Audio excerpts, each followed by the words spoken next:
Há 95 milhões de anos, o maior predador do Brasil media 14 metros. Mandíbulas repletas de dentes de 15 centímetros. Mas você nunca ouviu falar dele. Este é o Oxalaia quilombensis, o Spinosaurus brasileiro. Um titã esquecido que dominava rios tropicais quando os dinossauros reinavam na Terra. Um predador aquático letal, mandíbulas projetadas para perfurar, garras capazes de rasgar, velocidade impossível para seu tamanho. Mas em 2018, uma tragédia quase apagou para sempre esse gigante da história. Um incêndio devastador, um patrimônio perdido. Apenas fotografias restaram. Alexander Kellner, paleontólogo do Museu Nacional. É como se um pedaço da história da Terra tivesse sido apagado. Esses fósseis eram insubstituíveis. Antes dos dinossauros famosos, antes do T-Rex, antes de tudo que você conhece, havia o Oxalaia, e ele era mortal. Por que ele foi esquecido? E quais segredos ainda estão enterrados no solo brasileiro? Descubra a história completa, aqui no Jurassic Shadows, o passado esquecido do Brasil. Há exatos 95 milhões de anos, no coração do que hoje chamamos de Maranhão, nas margens de um rio caudaloso que cortava a floresta tropical do Cretáceo Superior, algo monstruoso emergia das águas turvas. Uma criatura de 14 metros de comprimento, maior que um ônibus articulado, com mandíbulas repletas de dentes cônicos de 15 centímetros, preparava-se para seu próximo ataque. Mas essa não era uma criatura qualquer. Esse era o Oxalaia quilombensis, o maior predador que já pisou em solo brasileiro, e você provavelmente nunca ouviu falar dele. Neste exato momento, enquanto você assiste a este vídeo, apenas um punhado de cientistas no mundo inteiro conhece a verdadeira história desse titã perdido. O que aconteceu com ele? Por que foi esquecido? E o que sua descoberta revela sobre um Brasil pré-histórico que você jamais imaginou? Prepare-se, porque nos próximos 45 minutos você vai mergulhar na história do dinossauro brasileiro mais impressionante e misterioso já descoberto. Imagine o cenário. Estamos no período Cretáceo Superior há 95 milhões de anos.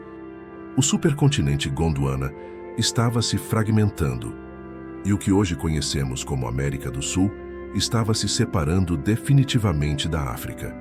O Brasil era irreconhecível.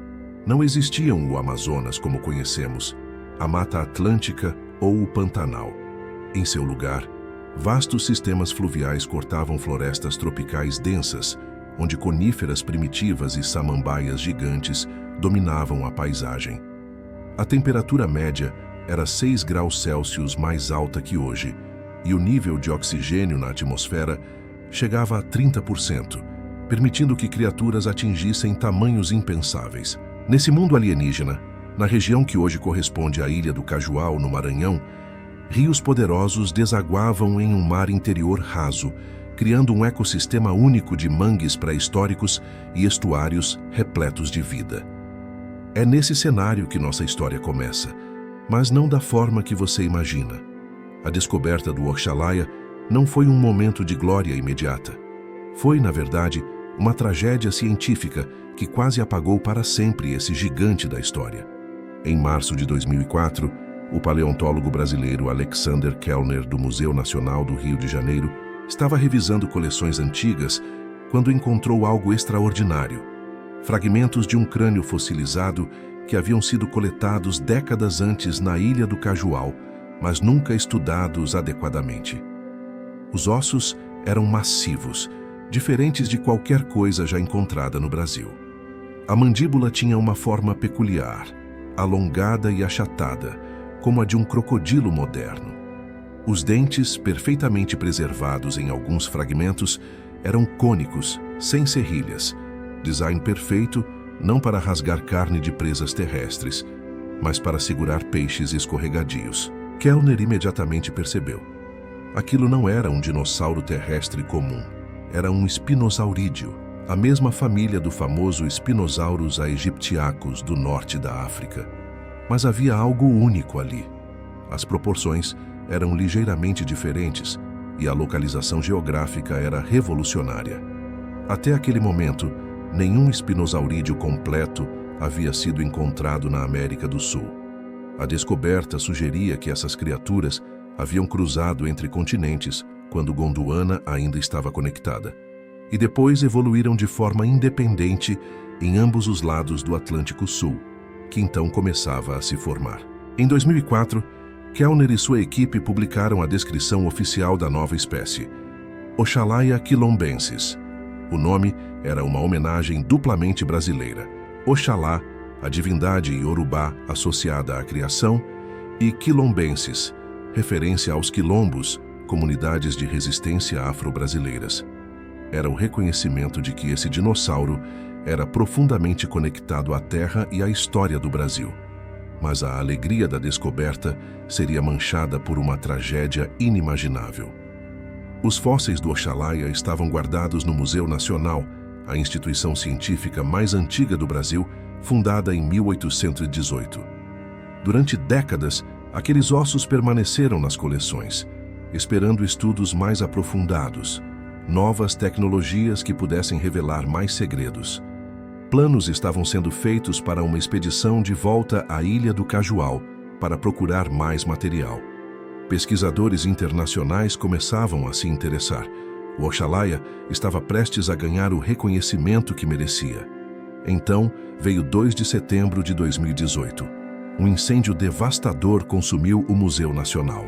20 milhões de itens foram perdidos, incluindo praticamente toda a coleção paleontológica. E entre as vítimas irreparáveis do fogo estavam os fósseis holótipo do Oxalaia quilombensis, os únicos fragmentos de crânio que provavam sua existência. Em uma única noite, o maior predador brasileiro foi reduzido a fotografias, descrições científicas e memórias. O Oxalaia se tornou literalmente um fantasma paleontológico. Para entender a importância devastadora dessa perda, precisamos mergulhar na história evolutiva dos espinosaurídeos, um dos grupos de dinossauros mais bizarros e fascinantes que já existiram. Esses não eram os predadores terrestres típicos, como o Tyrannosaurus rex ou o Allosaurus. Os espinosaurídeos eram adaptados para um estilo de vida semi-aquático, algo extremamente raro entre dinossauros terópodes. Imagine um crocodilo de 14 metros que caminha sobre 2 pernas, com braços musculosos equipados com garras de 30 centímetros, e você começa a ter uma ideia do quão estranhos eram. A família Spinosauridae surgiu no período Jurássico Superior, há cerca de 155 milhões de anos, mas atingiu seu auge durante o Cretáceo Inferior e Médio. Fósseis foram encontrados no norte da África, Europa, e com a descoberta do Oxalaia, América do Sul. Isso sugere que quando os continentes ainda estavam conectados em Gondwana, esses predadores se espalharam amplamente, ocupando nichos ecológicos ao longo de rios, lagos e costas marítimas. O membro mais famoso da família é, sem dúvida, o Spinosaurus aegyptiacus do Egito e Marrocos. Descrito pela primeira vez em 1915 pelo paleontólogo alemão Ernst Stromer, o Spinosaurus é conhecido por sua vela dorsal dramática, formada por espinhos neurais alongados que podiam atingir 1,65 metros de altura.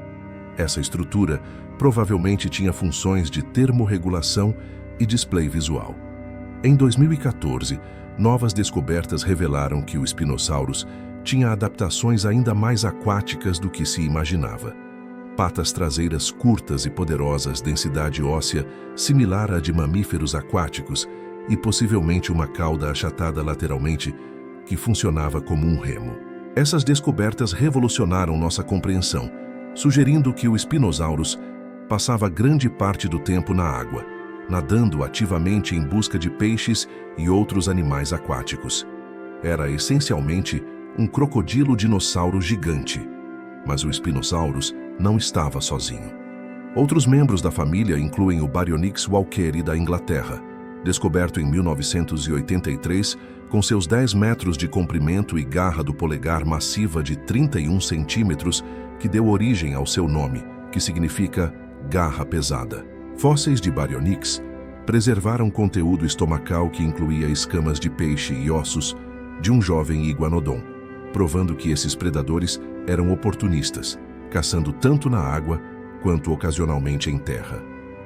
Há também o Suchomimus tenerensis, do Níger, com seus 11 metros e crânio extraordinariamente longo repleto de 122 dentes cônicos, uma verdadeira armadilha para peixes.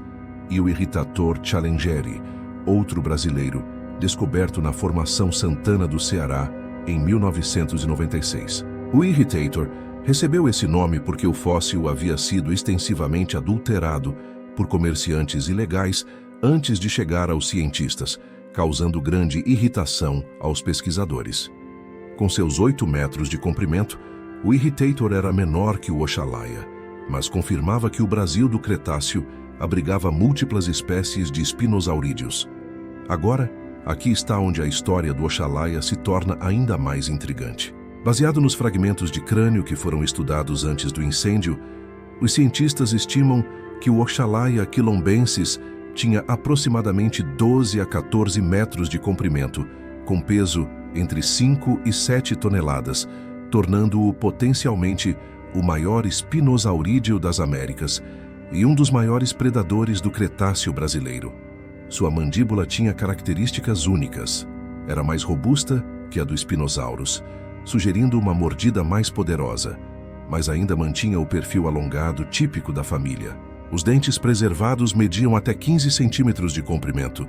Eram ligeiramente curvados e completamente lisos, sem as serrilhas características dos terópodes carnívoros típicos. Isso confirma a especialização em pesca. A forma do focinho, baseada nos fragmentos maxilares, sugeria uma roseta terminal, um alargamento na ponta do focinho repleto de receptores sensoriais, exatamente como observamos em crocodilos gaviais modernos que se alimentam exclusivamente de peixes. Mas havia algo mais nas medições que intrigava os pesquisadores. A proporção entre o comprimento do focinho e a altura do crânio era ligeiramente diferente de todos os outros espinosaurídeos conhecidos. Isso sugeria que o Oxalaia havia desenvolvido adaptações específicas para o ecossistema brasileiro do Cretáceo. As águas tropicais dos rios maranhenses eram mais quentes e possivelmente mais rasas que os ambientes do norte africano, onde viveu o Spinosaurus. A fauna de peixes era diferente, incluindo os gigantescos selacantos e peixes-serra pré-históricos que habitavam aquelas águas. O Oxalaia pode ter evoluído uma mordida ligeiramente mais forte para lidar com presas maiores ou com couraças ósseas mais resistentes. Infelizmente, sem os fósseis originais, essas hipóteses permanecem especulações. Tomografias computadorizadas que poderiam ter revelado a estrutura interna dos ossos. Análises isotópicas que indicariam sua dieta exata. Estudos de microestrutura que revelariam sua taxa de crescimento. Tudo isso se tornou impossível após o incêndio. Para realmente compreender o Oxalaia, precisamos reconstruir o mundo em que ele vivia.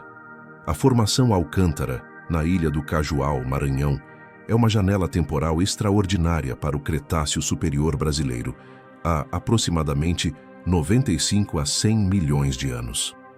As rochas ali são principalmente arenitos e siltitos, depositados em ambientes fluviais e estuarinos, rios que desaguavam em mares rasos.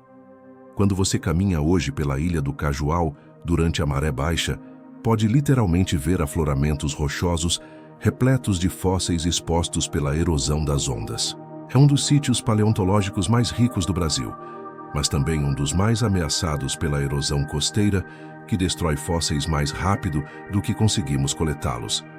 Cada tempestade, cada maré alta, apaga para sempre páginas dessa história pré-histórica escrita em pedra.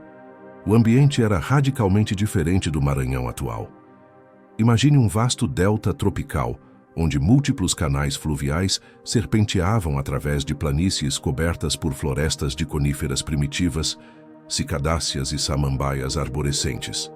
Não havia gramíneas, a grama só evoluiria dezenas de milhões de anos depois. O clima era quente e úmido o ano inteiro, sem estações secas pronunciadas.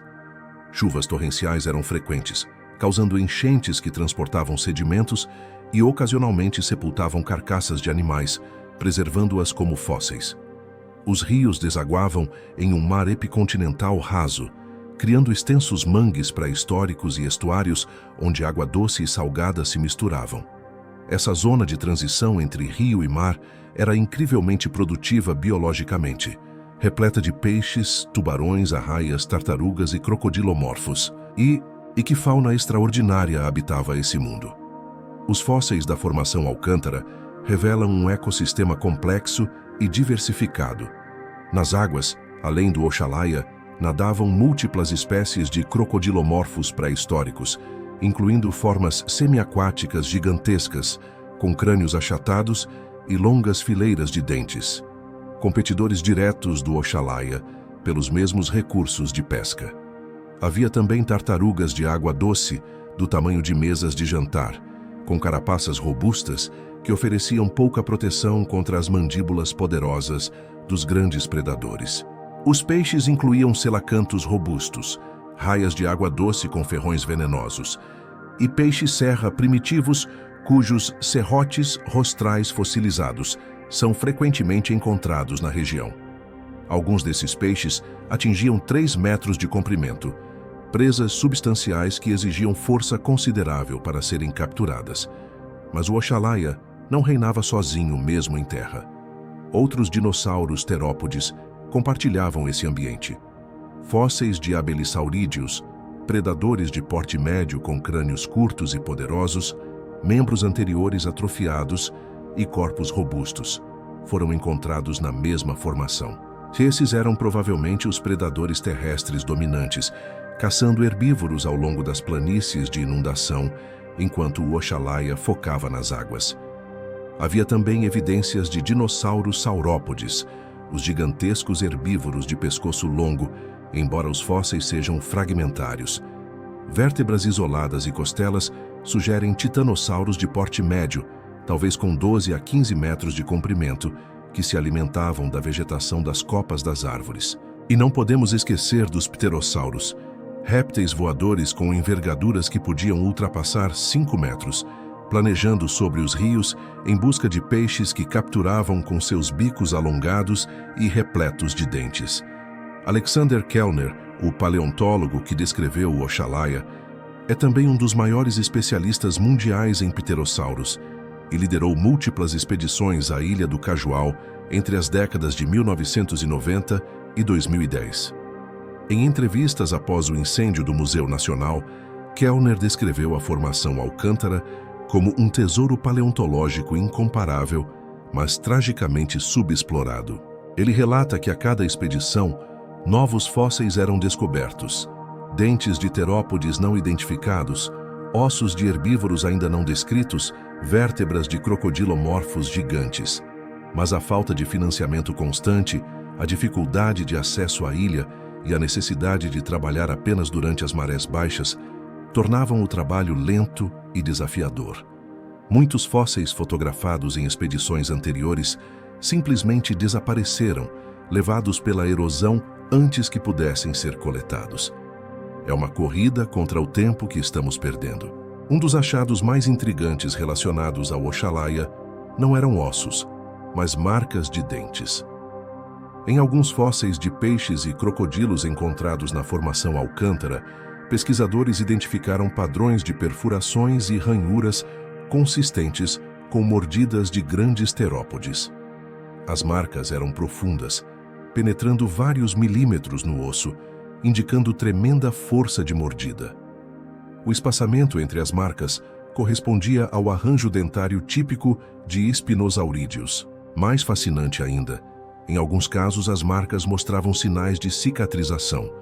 O osso havia regenerado parcialmente ao redor da ferida. Isso significa que algumas presas sobreviveram aos ataques do Oxalaia, escapando gravemente feridas, mas vivas.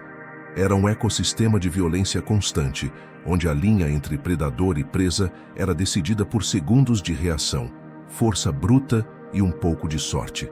Agora chegamos à parte mais fascinante e especulativa. Como exatamente o Oxalaia caçava?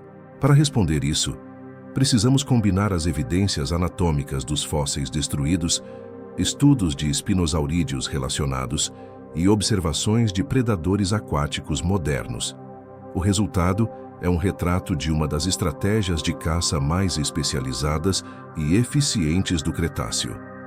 Vamos começar com a anatomia básica. O crânio do Oxalaia, como todos os espinosaurídeos, era alongado e relativamente baixo, com narinas posicionadas bem atrás no focinho, não na ponta como na maioria dos dinossauros. Essa configuração permitia que o animal mantivesse as narinas acima da água, enquanto o resto do focinho estava submerso, exatamente como crocodilos modernos.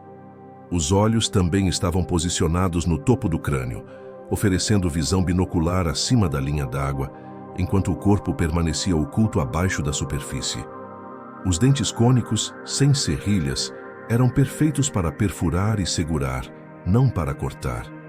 Quando um espinosaurídeo mordia um peixe, os dentes penetravam profundamente na carne escorregadia e a forma ligeiramente curva evitava que a presa escapasse. Estudos de biomecânica, usando modelos computacionais do crânio de espinossauros, sugerem que a mordida não era tão poderosa quanto a de outros grandes terópodes. Um T-Rex poderia gerar cerca de 35.000 a 57.000 newtons de força de mordida, enquanto um Spinosaurus provavelmente gerava entre 10.000 e 15.000 newtons. Mas força bruta não era necessária. A estratégia era precisão e velocidade, não esmagamento. O Oxalaia, sendo ligeiramente mais robusto que o Spinosaurus, baseado nas proporções mandibulares, pode ter tido uma mordida um pouco mais forte, talvez 18.000 a 20.000 newtons, suficiente para quebrar ossos de peixes grandes ou perfurar as carapaças de tartarugas. As mãos do Oxalaia eram armas igualmente impressionantes. Embora nenhum osso de membro anterior tenha sido encontrado, podemos inferir pela anatomia de outros espinosaurídeos que eles tinham 3 dedos funcionais com garras curvas e poderosas, especialmente o polegar. A garra do polegar do Baryonyx media 31 centímetros ao longo da curva, uma faca de açougueiro natural. Proporcionalmente, a garra do Oxalaia pode ter sido ainda maior, talvez 35 a 40 centímetros. Essas garras serviam múltiplas funções: perfurar peixes grandes, imobilizando-os enquanto a mordida fatal era aplicada, rasgar a carne de presas terrestres ocasionais e possivelmente até defesa contra outros predadores ou disputas territoriais com outros Oxalaias. Marcas de garras foram encontradas em fósseis de crocodilos da mesma formação, sugerindo que conflitos entre grandes predadores aquáticos eram comuns. Mas o aspecto mais extraordinário era provavelmente o comportamento de caça em si. Evidências de espinossauros sugerem que eles passavam horas parcialmente submersos, esperando em emboscada. A técnica seria similar à de crocodilos e garças modernas: permanecer absolutamente imóvel, apenas os olhos e narinas acima da água, enquanto peixes desavisados nadavam próximos.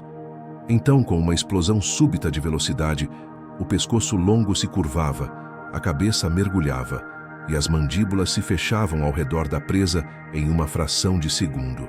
A roseta terminal do focinho, repleta de receptores táteis, detectava as vibrações na água causadas pelos movimentos dos peixes, permitindo caça até em águas turvas ou durante a noite.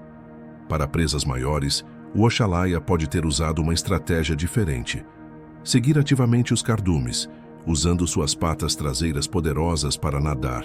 Sim, nadar através de águas mais profundas.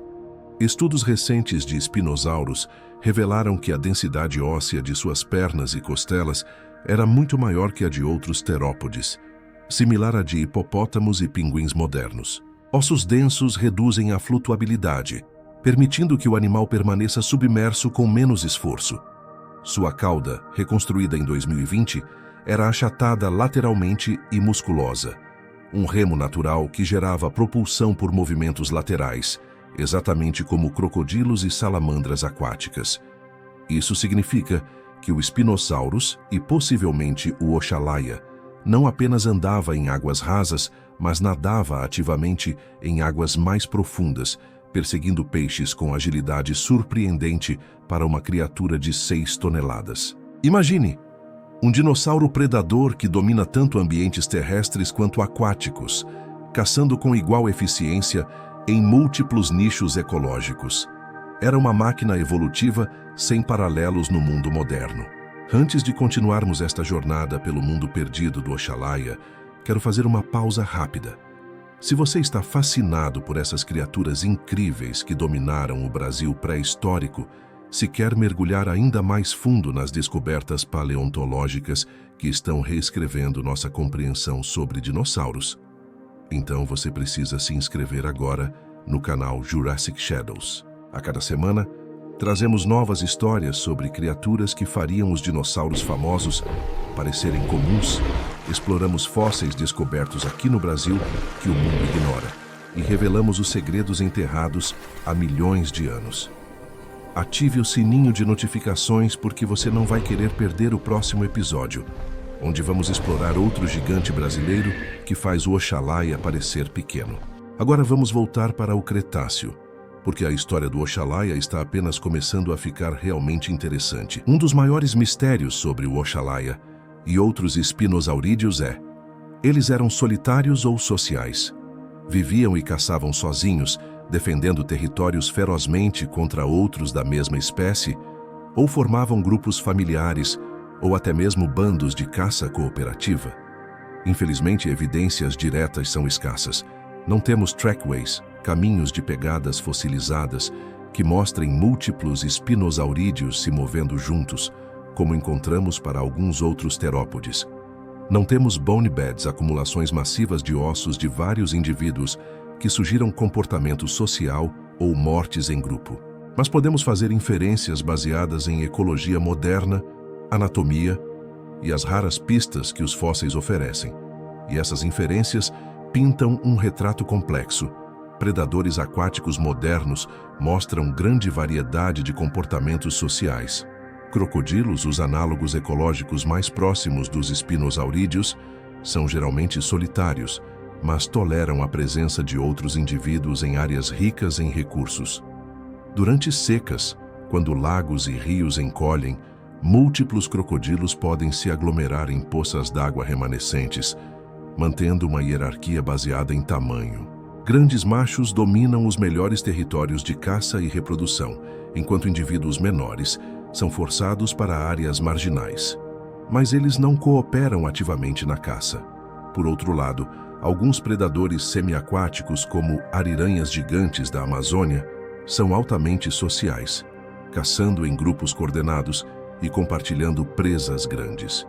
Então, onde o Oxalaia se encaixaria nesse espectro? A anatomia sugere comportamento solitário ou baixa socialidade. Os espinosaurídeos não mostram evidências de dimorfismo sexual pronunciado, diferenças anatômicas entre machos e fêmeas além do tamanho. Em muitas espécies sociais, machos desenvolvem estruturas de display elaboradas para competir por fêmeas ou estabelecer dominância, como as cristas coloridas de muitos dinossauros hadrossaurídeos ou os chifres dos ceratopsídeos. Os espinosaurídeos tinham a vela dorsal, que certamente tinha função de display, mas ela estava presente em ambos os sexos, aparentemente sem diferenças dramáticas. Isso sugere que disputas territoriais ou por parceiros eram resolvidas por força física direta, mordidas, empurrões, golpes de garras, ao invés de displays ritualizados, que essas disputas podiam ser mortais. Alguns fósseis de espinossauros do Marrocos mostram lesões cicatrizadas no crânio e vértebras consistentes com mordidas de outros espinossauros. Essas eram batalhas reais entre gigantes. Imagine o cenário: 2 machos adultos de Oxalaia, cada um com 13 metros de comprimento e pesando 6 toneladas, se encontrando na fronteira de seus territórios aquáticos. Estamos na estação chuvosa, quando os rios transbordam e inundam as planícies, criando lagos temporários repletos de peixes encurralados, recursos valiosos demais para compartilhar. O primeiro macho está no seu território há anos, conhece cada canal, cada banco de areia, cada local onde os peixes se agregam. O segundo é mais jovem, mas grande o suficiente para desafiar o veterano. A tensão aumenta. Ambos se erguem parcialmente da água, mostrando o tamanho completo de seus corpos. As velas dorsais se expandem, irrigadas com sangue, criando displays coloridos, talvez vermelhos brilhantes ou amarelos vivos, cores de advertência. Sons graves, vibrações infrassônicas que fazem a água tremer, são emitidos. Mas nenhum recua. O jovem está determinado. Ele avança. O combate começa com empurrões laterais, os gigantes usando seus corpos massivos como arietes. A água ao redor se torna uma espuma caótica. Então vêm as mordidas, não na cabeça, que é arriscado demais, mas nos flancos, no pescoço, tentando causar ferimentos sem receber danos fatais. As garras das mãos entram em ação, rasgando a pele grossa. Sangue tinge a água de marrom avermelhado. O veterano, mais experiente, consegue morder a base da cauda do jovem desafiante. A dor é excruciante. O jovem se debate, tentando se libertar, mas o veterano aperta mais. Finalmente, o desafiante desiste. Ele recua, ferido, mas vivo, nadando rio abaixo para procurar um território menos disputado. O veterano permanece, exausto, ferido, mas vitorioso. Seu território está seguro por mais uma estação. Mas essas batalhas cobram um preço. Infecções de ferimentos podem ser fatais. Energia gasta em brigas é energia não usada para caça. E sempre há outro desafiante esperando sua chance. E quanto à reprodução? Aqui entramos em pura especulação baseada em princípios gerais de répteis e dinossauros. Como todos os dinossauros, espinosaurídeos eram ovíparos, botavam ovos. Mas onde? Crocodilos constroem ninhos em margens de rios, enterrando ovos em montes de vegetação em decomposição que geram calor para a incubação. Algumas espécies de dinossauros faziam algo similar. É possível que o Oxalaia subisse até áreas mais secas da planície de inundação durante a estação de postura, escavando ninhos em solo arenoso, onde botaria 15 a 30 ovos alongados, cada um do tamanho de um bola de futebol americano. A fêmea, e possivelmente o macho, guardariam o ninho contra predadores menores, abelissaurídeos oportunistas, lagartos gigantes, pterossauros, mas diferente de crocodilos modernos que mostram cuidado parental elaborado, o Oxalaia provavelmente abandonava os ovos após alguns meses de guarda, permitindo que os filhotes eclodissem sozinhos e lutassem pela sobrevivência desde o primeiro dia. Os filhotes recém-eclodidos, com cerca de 40 centímetros de comprimento, seriam vulneráveis a praticamente todos os predadores do ambiente, incluindo outros Oxalaias adultos. Canibalismo não seria apenas possível, mas provável, especialmente em estações secas quando o alimento era escasso. A estratégia evolutiva seria simples: produzir muitos ovos, esperando que alguns poucos filhotes sobrevivessem até a idade adulta. Aqueles que sobreviviam provavelmente se refugiavam em águas rasas, lagoas isoladas e canais secundários onde peixes pequenos eram abundantes, mas predadores grandes não conseguiam entrar. Cresceriam rapidamente, como mostram estudos de histologia óssea, análise microscópica da estrutura interna dos ossos, em outros grandes terópodes. Um Oxalaia jovem poderia ganhar 500 quilos por ano durante a adolescência, atingindo tamanho adulto em 15 a 20 anos. Essa taxa de crescimento explosiva exigia alimentação constante e provavelmente impulsionava os jovens a assumir riscos cada vez maiores, eventualmente desafiando adultos por territórios, completando o ciclo brutal de violência que definia a vida desses gigantes. Mas a dominação do Oxalaia sobre os rios do Cretáceo brasileiro não duraria para sempre. Na verdade, ele já estava vivendo em tempo emprestado. Os espinosaurídeos, como grupo, haviam atingido seu auge durante o Cretáceo inferior e médio, entre 130 e 100 milhões de anos atrás. No tempo do Oxalaia, há 95 milhões de anos, a família já estava em declínio em muitas partes do mundo. E nos próximos 5 a 10 milhões de anos, eles desapareceriam completamente dos registros fósseis, muito antes do impacto do asteroide, que acabaria com os dinossauros não aviários 30 milhões de anos depois. O que aconteceu? Por que criaturas tão perfeitamente adaptadas que dominaram nichos ecológicos aquáticos por dezenas de milhões de anos, subitamente se extinguiram. A resposta está em uma combinação letal de mudanças climáticas, transformações geológicas e, ironicamente, o sucesso de seus próprios competidores. Primeiro, precisamos entender o contexto geológico mais amplo. O Cretáceo era, no geral, um período quente, um dos mais quentes da história da Terra. Não havia calotas polares e florestas temperadas cresciam onde hoje está a Antártida. Os oceanos eram mais altos que hoje, com vastas áreas costeiras inundadas, criando mares epicontinentais rasos, perfeitos para espinosaurídeos que caçavam em águas rasas. Mas esse mundo estável começou a mudar no Cretáceo Superior. Movimentos tectônicos aceleraram, o Oceano Atlântico continuou se expandindo, separando a América do Sul e África definitivamente. Essa separação continental teve consequências dramáticas nas correntes oceânicas, nos padrões climáticos e na distribuição de calor pelo planeta. Regiões que antes tinham climas estáveis e previsíveis começaram a experimentar maior sazonalidade.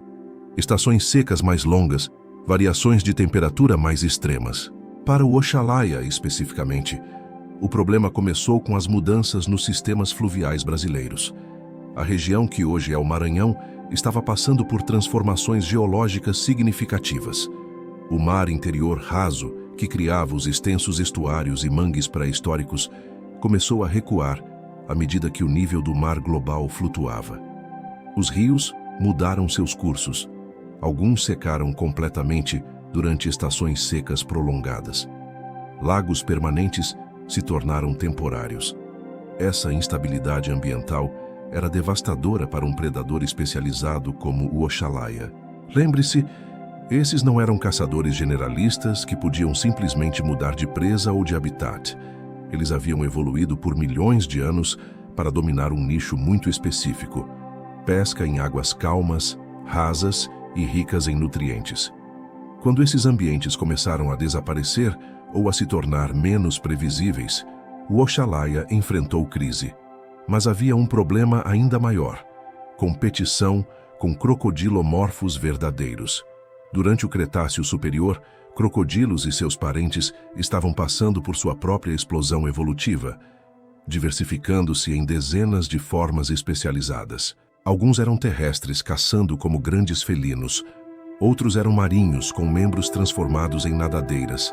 E muitos eram aquáticos de água doce, ocupando exatamente o mesmo nicho que os espinosaurídeos. Fósseis da formação Alcântara incluem múltiplas espécies de crocodilomorfos de grande porte, alguns potencialmente chegando a 8-10 metros de comprimento. Esses competidores tinham várias vantagens sobre o Oxalaia. Eram de sangue frio, metabolismo muito mais eficiente em termos energéticos. Um crocodilo precisa comer muito menos que um dinossauro de tamanho equivalente. Podiam passar meses sem se alimentar durante estações secas, entrando em estados de dormência. Eram mais ágeis na água. E, crucialmente, eram menores e mais diversos. Dezenas de espécies de diferentes tamanhos, ocupando diferentes nichos, desde pequenos peixes até presas grandes. Imagine a pressão competitiva.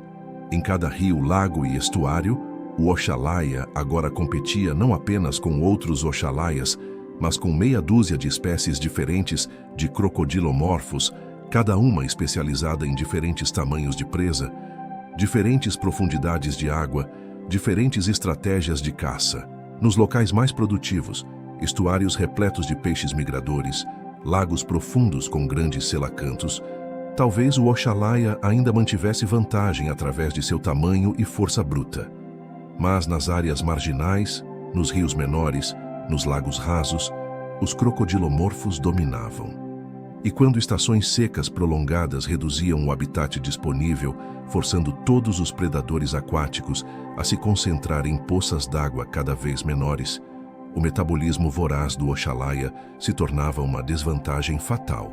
Ele precisava comer constantemente para manter suas 6 toneladas funcionando, enquanto os crocodilos simplesmente esperavam, quase inertes, por tempos melhores. E então veio o golpe final, não apenas para o Oxalaia, mas para muitos grandes dinossauros da América do Sul. as extinções em cascata do Cretáceo Superior.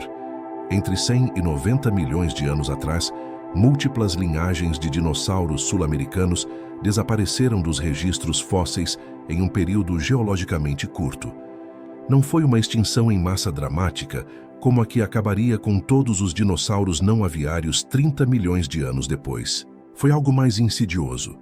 Uma série de extinções locais e regionais, linhagens que simplesmente pararam de aparecer nas rochas. Os espinosaurídeos foram uma dessas linhagens. Os últimos fósseis definitivos de espinosaurídeos na América do Sul datam de aproximadamente 90 milhões de anos atrás. Depois disso, silêncio paleontológico. Eles não foram substituídos por outros grandes predadores aquáticos dinossaurianos. Esse nicho foi completamente entregue aos crocodilomorfos, que o dominariam pelos próximos 90 milhões de anos até hoje. A extinção do Oxalaia e de seus parentes não foi súbita ou catastrófica. Foi uma morte lenta por 1000 cortes. Populações isoladas em diferentes bacias hidrográficas foram desaparecendo uma por uma à medida que suas condições locais pioravam. Talvez a última população de Oxalaia tenha sobrevivido em algum rio particularmente estável e produtivo, mantendo-se por algumas centenas de milhares de anos após todas as outras terem desaparecido. Mas, eventualmente, mudanças inevitáveis, uma seca excepcionalmente longa, o assoreamento do rio, a chegada de um competidor particularmente eficiente, selaram o destino até dessa última população. E então, o maior predador que já viveu nas águas brasileiras desapareceu para sempre, deixando apenas alguns fragmentos de osso fossilizado como evidência de que um dia existiu. Fragmentos que, tragicamente, nem sequer sobreviveram até o século XXI. Agora precisamos falar sobre a tragédia moderna, que quase apagou completamente o Oxalaia, não apenas da Terra, mas de nossa memória coletiva. A noite de 2 de setembro de 2018 será lembrada como uma das maiores catástrofes culturais e científicas da história brasileira. O Museu Nacional, localado na Quinta da Boa Vista, no Rio de Janeiro, o holótipo do Oxalaia quilombensis, aqueles fragmentos únicos de crânio que provavam sua existência, foi perdido. Mas não apenas o Oxalaia. O crânio completo de Irritator challengeri, outro espinosaurídeo brasileiro, também foi destruído. Fósseis de pterossauros únicos no mundo, exemplares de titanossauros, ovos fossilizados, dentes de terópodes não descritos, décadas de trabalho de campo, milhares de horas de preparação meticulosa removendo matriz rochosa de ossos delicados, tudo reduzido a cinzas em uma única noite. Alexander Kellner, em entrevistas nos dias seguintes, lutava visivelmente para conter as lágrimas ao descrever a magnitude da perda. Ele disse: "É como se um pedaço da história da Terra tivesse sido apagado." Esses fósseis eram documentos científicos únicos e insubstituíveis. Não podemos simplesmente encontrar mais. Alguns daqueles espécimes eram os únicos de suas espécies. Agora, eles existem apenas em fotografias e descrições. Mas a comunidade paleontológica brasileira se recusou a aceitar que o Oxalaia fosse esquecido. Nos meses seguintes ao incêndio, começou um esforço hercúleo de reconstrução digital e científica. A primeira etapa foi reunir todas as fotografias, tomografias, desenhos e descrições dos fósseis destruídos. Felizmente, o artigo científico de 2004 que descreveu o Oxalaia incluía fotografias detalhadas e medições precisas de todos os fragmentos. Havia também tomografias computadorizadas que haviam sido feitas anos antes como parte de um estudo comparativo de espinosaurídeos.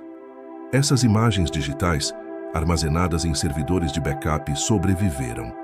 Elas continham informações tridimensionais sobre a estrutura interna dos ossos, densidade, cavidades pneumáticas, dados que seriam impossíveis de obter apenas de fotografias externas. Com esses recursos, paleontólogos começaram o trabalho de criar modelos digitais 3D dos fósseis perdidos. A tecnologia de fotogrametria digital foi crucial.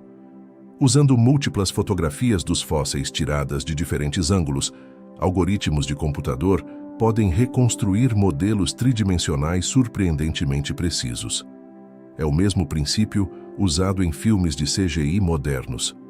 Em 2019, um grupo internacional de paleontólogos, liderado por brasileiros, mas incluindo especialistas da Inglaterra, Argentina e Alemanha, publicou uma reconstrução digital completa do crânio do Oxalaia.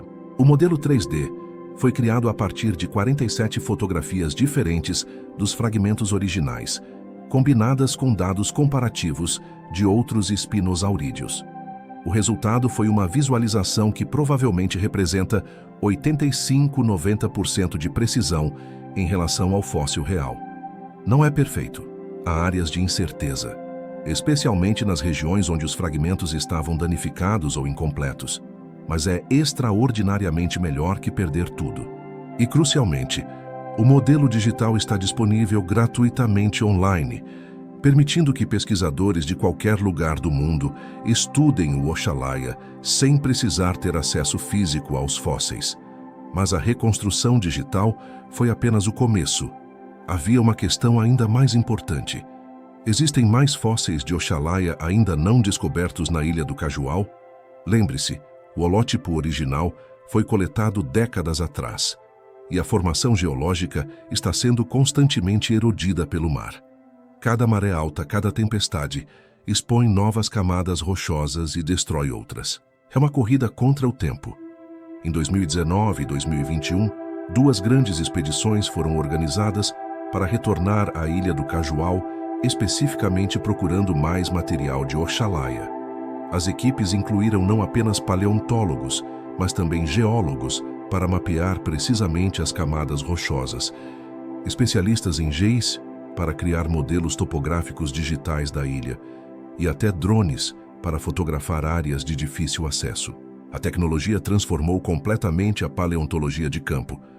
Onde antes, pesquisadores caminhavam manualmente por praias procurando visualmente por fósseis, agora drones, equipados com câmeras de alta resolução, sobrevoam áreas extensas, criando mapas detalhados que são depois analisados por algoritmos de machine learning, treinados para identificar formas e cores consistentes com fósseis. E a tecnologia trouxe resultados.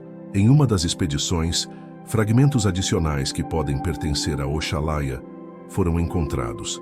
Não partes de crânio desta vez, mas possíveis vértebras e um fragmento de osso longo que pode ser parte de um fêmur ou tíbia.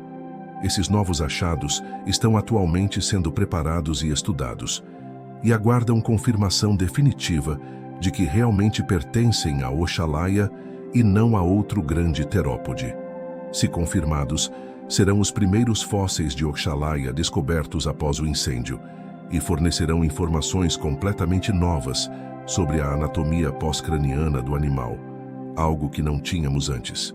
Isso poderia permitir estimativas muito mais precisas de tamanho, peso, proporções corporais e habilidades locomotoras. Mas mesmo se esses novos fósseis não forem de Oxalaia, a busca continua. Geólogos identificaram várias outras áreas promissoras na formação Alcântara que ainda não foram adequadamente exploradas. O Oxalaia pode ainda ter muitos segredos enterrados esperando para serem descobertos. Paralelamente aos esforços de campo, há também um movimento crescente para usar inteligência artificial e machine learning para ressuscitar digitalmente espécies extintas, baseadas em parentes conhecidos. É a chamada paleontologia computacional. Pesquisadores alimentam algoritmos com dados anatômicos de múltiplas espécies relacionadas. No caso do Oxalaia, dados de Spinosaurus, Baryonyx, Irritator, Sulcomimus, e o algoritmo identifica padrões, tendências evolutivas e relações alométricas, como diferentes partes do corpo mudam de proporção conforme o animal cresce ou conforme espécies evoluem. Com essas informações, o algoritmo pode fazer predições altamente informadas sobre as características de espécies conhecidas apenas por fósseis fragmentários. Para o Oxalaia, isso significa que podemos ter estimativas estatisticamente robustas sobre aspectos da anatomia que não foram preservados nos fósseis conhecidos, como o comprimento da vela dorsal, as proporções dos membros anteriores, a forma da cauda. Essas não são adivinhações aleatórias, mas predições baseadas em princípios evolutivos e biomecânicos sólidos. Então chegamos ao final desta jornada extraordinária, através do tempo, das profundezas do Cretáceo até os dias modernos, seguindo a história do Oxalaia quilombensis. Mas antes de fecharmos este capítulo, precisamos fazer uma pergunta crucial. Por que isso importa? Por que devemos nos importar com um dinossauro que viveu há 95 milhões de anos, que foi descoberto quase por acaso e cujos fósseis foram tragicamente destruídos antes que pudessem ser totalmente estudados? A resposta é profunda e toca no próprio coração do que significa ser humano, do que significa entender nosso lugar neste planeta e na vasta história da vida. O Oxalaia não é apenas mais um dinossauro. É um símbolo de múltiplas verdades importantes que frequentemente esquecemos. Primeiro, o Oxalaia representa a riqueza paleontológica extraordinária e subexplorada do Brasil. Este é um ponto que não pode ser suficientemente enfatizado. O Brasil é um dos países com maior potencial paleontológico do mundo, mas dramaticamente subexplorado em comparação com hotspots como Montana, Nuzil, a Patagônia, na Argentina, ou província de Liaoning, na China. Temos formações geológicas do Triássico ao Pleistoceno espalhadas por todo o território nacional. Temos fósseis de períodos e ambientes pouco representados em outros lugares. E ainda assim, o financiamento para a paleontologia no Brasil é risível. Há dezenas, talvez centenas de espécies extintas ainda não descobertas em território brasileiro. Cada ano que passa sem expedições adequadas, erosão natural e atividades humanas destroem fósseis que nunca serão encontrados. Estamos literalmente perdendo pedaços da história da vida na Terra por pura negligência e falta de recursos. O Oxalaia, especificamente, nos ensina sobre biogeografia, a distribuição geográfica da vida através do tempo. Sua existência confirma que espinosaurídeos cruzaram entre África e América do Sul durante o Cretáceo Inferior, quando os continentes ainda estavam parcialmente conectados, e depois evoluíram de forma independente em ambos os lados do Atlântico em expansão. Isso nos dá insights sobre como eventos geológicos, movimentação de continentes, abertura de oceanos, formação de cadeias montanhosas, influenciam a evolução da vida.